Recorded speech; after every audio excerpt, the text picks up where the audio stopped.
Last but not least, we've covered a lot. We've covered how to do startup in the settings. We've covered an interior painting quote, an exterior painting quote, and everything that goes with it. We've covered option groups and templates, which are integral to quoting. But in this video, we're still going to cover how to conduct yourself with change orders, sending contracts, and everything with the document creation. So stick with me and we will continue onwards. So what we'll start off with is we'll start off with publishing a new quote. You can actually see your version history here. So I've published this a few times. And I'm going to go ahead and sign that quote. Again, I can change the base price here. I can change the option group prices in the totals section as well. And I'm going to go into what you're going to actually share with the client. So I'm going to go to the share client link, and I can actually click on the link at the bottom of this page. And that's going to take me to what you're going to be presenting to the customer in this case. And I'm going to go ahead and sign off on it like I'm the customer, just so we can get the full experience here. So that's me signing off on the quote. I agree. By the way, these are toggleable. I should have showed you that, but the customer actually can toggle off and on these different options. You can download it as a PDF if need be, but it's not recommended. So I believe you can still see my screen here. Let me just verify that. Of course, you can't see my screen. I do apologize. So let's just go.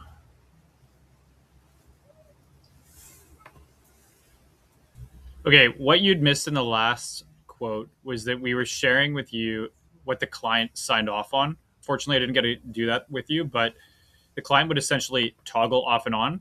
This is now flattened because it was signed. And then they would put the signature in and click submit. And then that leaves a signed document.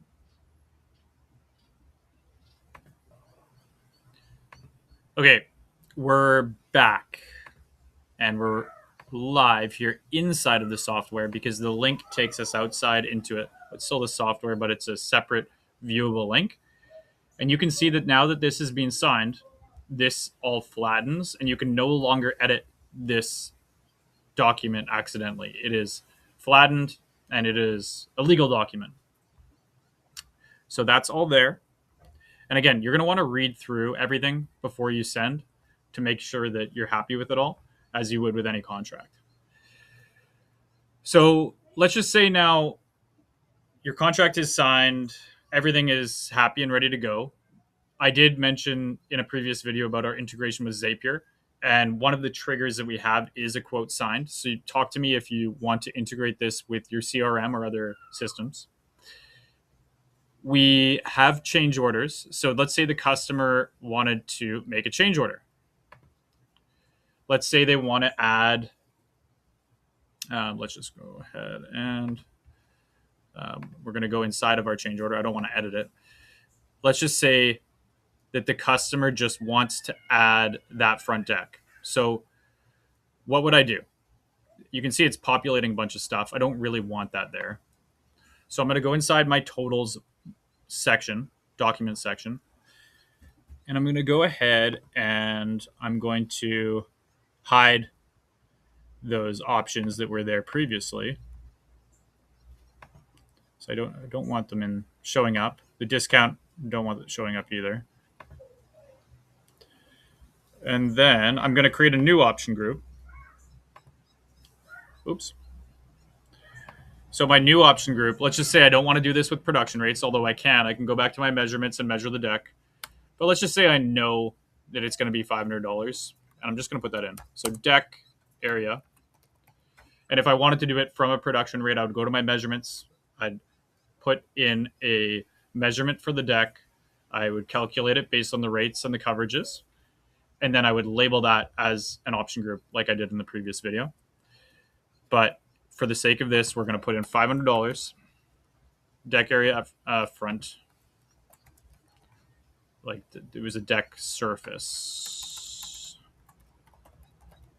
front of house. Okay. So I'm going to go ahead and update that. Now, there isn't a lot of if I wanted more information about this to be pulled through, I'd want to do it from a production rate. So I'm kind of taking a very shortcut route, but I'm going to just show you how that shows up. So we'll save that. Let's take a look why that. Let's update. Update.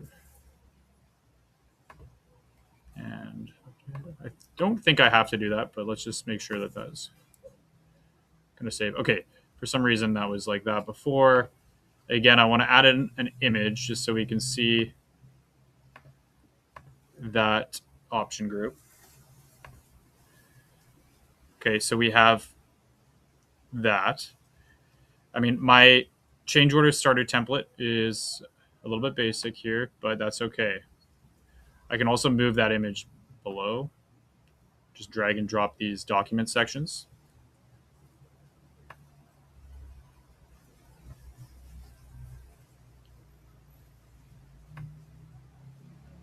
Thank you. Again, internet is unfortunately slow. So that's all that the customer really needs to see. So this is a super basic thing. I can get rid of whatever this is. That was just a note.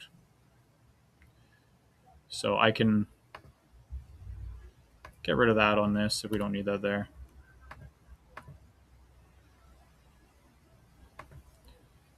I can get rid of the payment schedule. So I can also hide the company signature if you don't like that. Or I can sign off on my own quotes. Some people like to do that. So that's really it. The customer just needs to know the front of the house, the deck surface. You can put in paint information in the notes as well if you want to talk about that. Or you can do what I said before, and you can bring a lot of information in by doing it through the production rate method. So that's it for change orders. You just want to make sure that in the totals the totals document section, that you're hiding anything that's not pertinent to that option group, to that change order.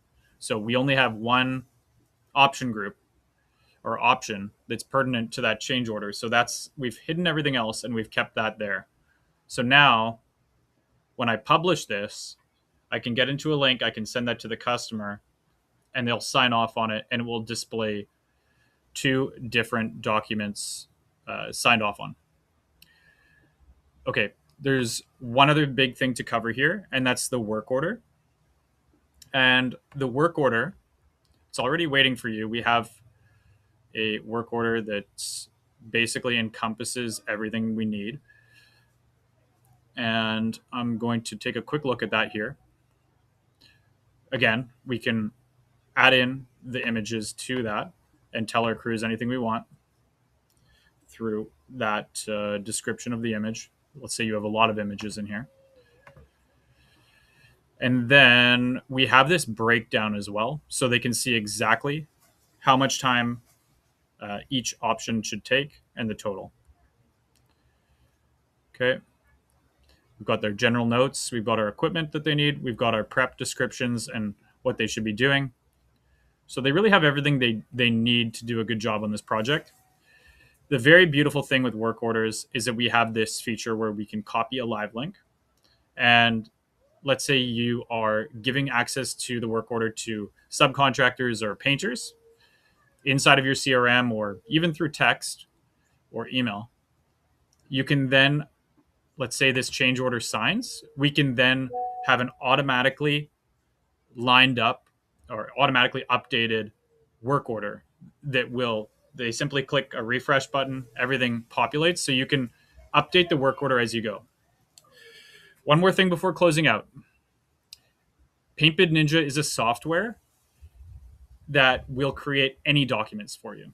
We've had a lot of success with purchase orders, with color sign offs, everything that we need to run our business successfully, and everything we need to stay organized so that our customers know exactly what to expect, our subcontractors and our painters know exactly what to expect, is done beautifully through PaintBid Ninja, because all the information gets automatically populated and it saves a ton of time on the back end after you sell a job to organize it, to get it out to the right people, and to save you a ton of admin, assuming you're doing everything correctly.